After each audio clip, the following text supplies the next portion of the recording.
दर्शकों का उत्साह दिखा।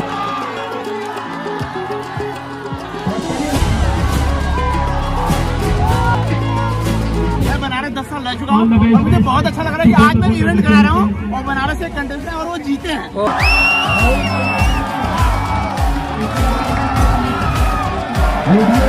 वैसे तो ये इवेंट के सफल होने का पूरा क्रेडिट हमारी टीम को जाता है, लेकिन दो मेन रीजन है जिनकी वजह से ये इवेंट हो पाया। वो बचपन से जो हम ऐड देखते आए हैं ना कि दाग अच्छे हैं, पहला रीजन यही है। 17 अगस्त को मेरा जन्मदिन था और ठीक उसके अगले दिन मतलब 18 अगस्त को मेरे 3 दोस्त, मेरे 3 भाई गोपाल, आकाश और नंदू मेरे घर आते हैं। एक दिन लेट था लेकिन फिर भी बर्थडे विश करने आते हैं। तो उसी समय मैं नंदू का टोपी नॉर्मली लेके पहन लिया। तो गोपाल के द्वारा काफ़ी ब्रूटली रोस्ट किए जाते हैं नंदू भाई की नंदू जो है कि नाली में गिरी हुई टोपी को लेके घूमता है, नाली में गिरी हुई टोपी को पहनता है। नाली वाली टोपी की कहानी मैं बताता हूँ। कुछ दिन पहले हम आकाश, नंदू भाई आर्म रेसलिंग टूर्नामेंट में गए थे, जो कि नंदू भाई को खेलना था। हम भी लोग बहुत उत्साहित थे कि नंदू भाई खेलेगा और हम लोग गए थे यहाँ से करीबन 20-25 किलोमीटर दूर। फिर वहाँ पे जाने के बाद करीबन मैच शुरू होने के 3-4 मिनट 5 मिनट पहले नंदू भाई के साथ एक दुर्घटना ऐसी घटी। वो दुर्घटना ये थी कि नंदू भाई गया और एक नाली में गिर गया और नाली में गिरा, जिसकी वजह से वो तो गिरा ही, उसके सिर पे की टोपी भी गिर गई और वैसे आया, फिर खेला, अच्छा खेला लेकिन हार गया। फिर बाद में बोला कि हम लोग ऐसे नहीं आ रहे कि हमारे पास बल कम था या ऐसी वैसी चीज़। वो बताया कि मैं इसलिए आ रहा क्योंकि मेरी टोपी नाली में गिर गई थी। हम लोगों ने काफ़ी मज़ा लिया उसका और यही सब बात है कि उस 18 तारीख को जो विशाल भैया के आप गए थे हम लोग, तो यही सब बात हो रही थी, नाली में जो टोपी गिरी थी, यही सब मौज मस्ती हो रहा था। अच्छा, उस दिन जो हमारी मीटिंग थी उसमें सेंट्रल पॉइंट तो ये अपना नाली वाली टोपी का ही पॉइंट था, लेकिन इसी दौरान जो दूसरा पॉइंट है आर्म रेसलिंग, वो मेरे दिमाग में आया and my first reaction was that कि यार ये इवेंट तो हम लोग भी करा सकते हैं। मुझे अच्छे से याद है आकाश भाई का फर्स्ट स्टेटमेंट जो इस चर्चा में हुआ, 2-3 घंटे में का ये गेम है, इजीली हम लोग करा लेंगे। हाँ, मेरा ये पहला स्टेटमेंट था और क्यों ना हो, मुझे अपनी टीम पे भरोसा भी था और हम चारों लोगों की जो वाइब थी वो कहीं ना कहीं मिलती थी, तो मुझे भरोसा था कि हम लोग ये गेम जरूर करा लेंगे। देखो यार, हम चारों लोग का पॉइंट उस समय यही था कि देखो ये सारे छोटे छोटे इवेंट मतलब हमारे ज़िला में बहुत ज़्यादा हो रहा था, अभी आर्म रेसलिंग बहुत ज़्यादा हो रहा है, लेकिन उस एक्सट्रीम लेवल पे नहीं हो रहा है और उस एक्सट्रीम लेवल पे हम लोग कराना चाहते थे। हमारा सारा प्लान बन चुका था, मतलब कागज़ पे सारी चीज़ें कम्प्लीटली हम पूरा कर चुके थे और शगुन के तौर पे 51 रुपये भी जमा कर चुके थे। तो जब कागज़ पे काम कंप्लीट हो जाता है तो अगला स्टेप होता है एडवर्टाइजमेंट का, तो हमें वहाँ पे पहुँचना था। तो वहाँ पे आता है रीज़न नंबर 2, हमारा एक मऊ का खुद का पेज होना।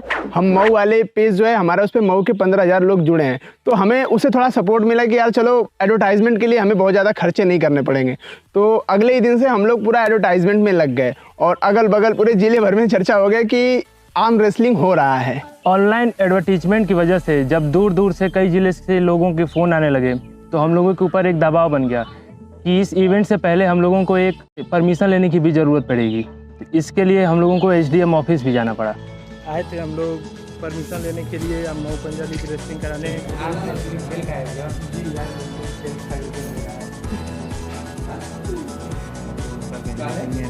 तो भैया पहली बार हमें सरकारी कार्यालय से परमिशन लेना पड़ा है, तो लाजमी है कि 3-4 बार दौड़ना पड़ेगा। तो हम दौड़े भी, 3-4 बार कार्यालय गए और ठीक इवेंट से एक दिन पहले हमें इवेंट कराने का परमिशन मिल गया। ग्राउंड का भी परमिशन मिल गया दोस्तों। मुस्कान देखी लड़के के चेहरे पे। ओ यस। अब तक हमारी सबसे बड़ी दिक्कत थी परमिशन लेना, जो हमें मिल गई, लेकिन इसके बाद हमारे सामने सबसे बड़ी दिक्कत आई मौसम। मौसम बन रहा है भैया। पिछले कुछ दिनों से लगातार बारिश होने के कारण ग्राउंड हमारा पूरा पानी से भर गया था और हमारे पास केवल 2 दिन बचे थे उस ग्राउंड को साफ करने के। जिस चीज़ में अगर तुम दिल से लगे हो ना, उस चीज़ में कामयाबी तुम्हें ज़रूर मिलेगी। तो पिछले 10-15 दिनों से हम अपना सारा काम छोड़ के बारिश में घूम घूम के एडवर्टाइजमेंट में लगे हुए थे, सबसे मिल रहे थे, जिम में जाके चीज़ें बता रहे थे। तो हमारे साथ अच्छा होना लाजमी था। तो तब क्या भैया अगले 2 दिन जो है कि काफ़ी कड़क धूप हो गई और पूरा ग्राउंड सूख गया। बाकी इधर उधर जो थोड़ा बहुत पानी बचा हुआ था उसमें हमारे जो है कि ऑन फील्ड वर्कर हम लोग लग के पूरा सफाई कर दिए। मजूरा को मैं लाया हूँ 150 रुपये में पानी काटने के लिए। भैया काम बढ़िया करते हो तुम, देख ले यहाँ काम बहुत अच्छा करते हो। नगर पालिका वालों से अनुरोध है कि इनको वो मिले, कौन सा कार्ड होला वो, बेरोजगारी वाला। इवेंट के एक दिन पहले हम लोग मीटिंग किए और उसमें चर्चा किए कि कल क्या होगा, क्या सारी प्लानिंग हम लोग डिस्कस किए और जो जिसका काम था डिपार्टमेंट था वो दे दिया। सीरियस मीटिंग हो रही है। मीटिंग करने आ गई है लाडो।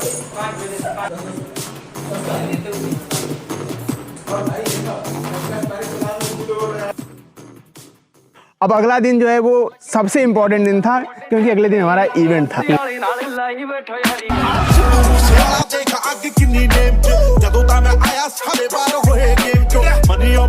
लेकिन पब्लिक इतनी ज़्यादा हो गई कि कोई भी पालन न करते हुए बैरिकेडिंग तोड़कर मंच के सामने तक चली गई। उसके बाद हमें प्रशासन का सहारा लेना पड़ा और प्रशासन ने काफ़ी सुचारू रूप से पब्लिक को शांत किया और मैच को काफ़ी अच्छे ढंग से कराया।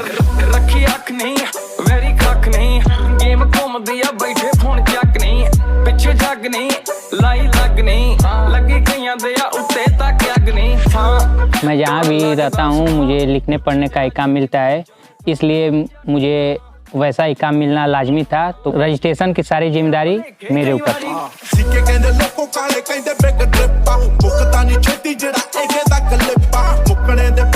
मेरे कंधे पे जिम्मेदारी आई रेफरी के साथ मिलके पूरे गेम को सुचारू रूप से चलाने की।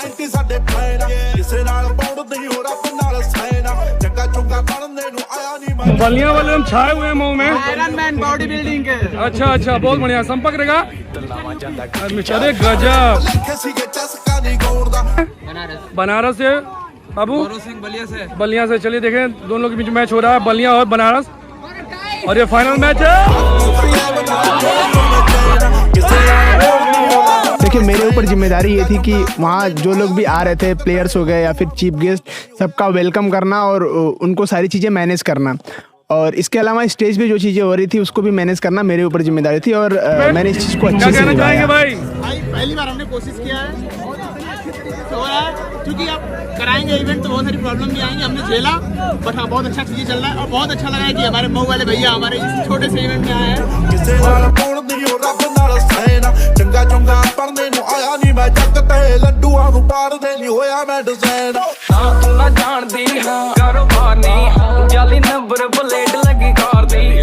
देखो भाई ये जो आप लोगों ने देखा ये बस एक वीडियो था और मतलब इसमें हम लोगों ने चीज़ों को पिरो के अच्छे से दिखाया है, बट ग्राउंड पे चीज़ें ऐसे नहीं थी। ग्राउंड पे भाई साहब मतलब बिल्कुल हमारे लिए पहला एक्सपीरियंस था। एडवर्टाइजमेंट भाई साहब हम लोग पानी में भीग के, उस दिन मतलब इस सीजन का सबसे तेज बारिश हो रहा था बहुत तेज। और हम लोग भीग के यहाँ से 15 किलोमीटर दूर इन्विटेशन देने गए थे और चीज़ें एडवर्टाइज किए, ये सारी चीज़ें प्रॉब्लम हुई। और फिर उसके बाद ग्राउंड सूखने का भगवान से दुआ करना, खैर वो भी हुआ सब कुछ अच्छा। और आखिरी में ग्राउंड पे ऑन फील्ड वर्कर हम सबको लगना पड़ा, ग्राउंड साफ किए।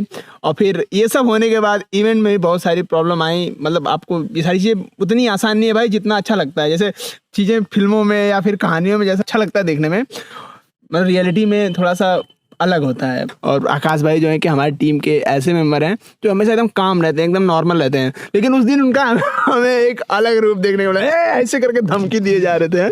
तो आकाश भाई मतलब आपका एग्रेशन, आप ऐसे तो नॉर्मल रहते हैं लेकिन इस इवेंट में आपका एक एग्रेसिव रूप देखने को मिला भाई, इसका रीजन बताइए आप। इतने दिनों की मेहनत किसी एक इंसान की वजह से अगर बर्बाद हो जाए तो वहाँ पे गुस्सा बाहर आ जाता है। सबसे इम्पोर्टेंट बात है किसी भी इवेंट को सक्सेसफुल होने के पीछे एक अच्छे टीम का होना।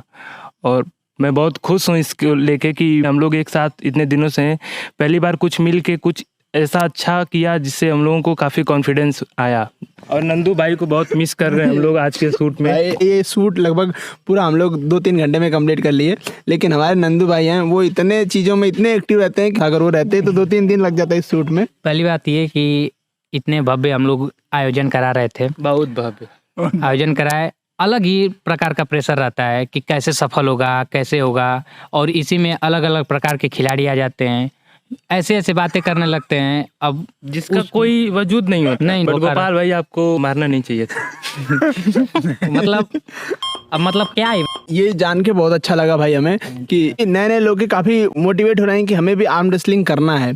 और ये हमारे लिए बहुत बड़ी बात होगी कि हमारे इस छोटे से इवेंट की वजह से 2-4 प्लेयर ऐसे तैयार हो जाएं जो आज हमारे मऊ नहीं पूरा स्टेट और नेशनल तक अगर आर्म रेसलिंग खेलते हैं तो ये हमारे लिए बहुत बड़ा अचीवमेंट। बाकी यार आखिरी में मैं वहाँ पे सभी लोगों को धन्यवाद देना चाहूँगा। अब वो चाहे हमारे मऊ पुलिस के कर्मचारी हों या फिर हमारे जो भी ऑफिशियल्स SDM और SO साहब हों, और उसके बाद हमारे जो भी रेफरी थे उन लोगों को, हमारे कमेंटेटर फयाज भाई जिनको गोपाल भाई ने केवल एक बार कहा और वो आ गए और उनका भी एक्सपीरियंस बहुत अच्छा था। वो अभी तक हमसे चीज़ें पूछते रहते हैं कि हाँ आप कब कराएंगे, तो उनका भी बहुत बहुत धन्यवाद। और उनके अलावा हमारे स्पॉन्सर वेलनेस जिम, उनके होने से अंकित राय भैया और अवनीश भैया, इन लोगों के होने से ये कार्यक्रम बहुत अच्छे से सक्सेसफुल हो गया।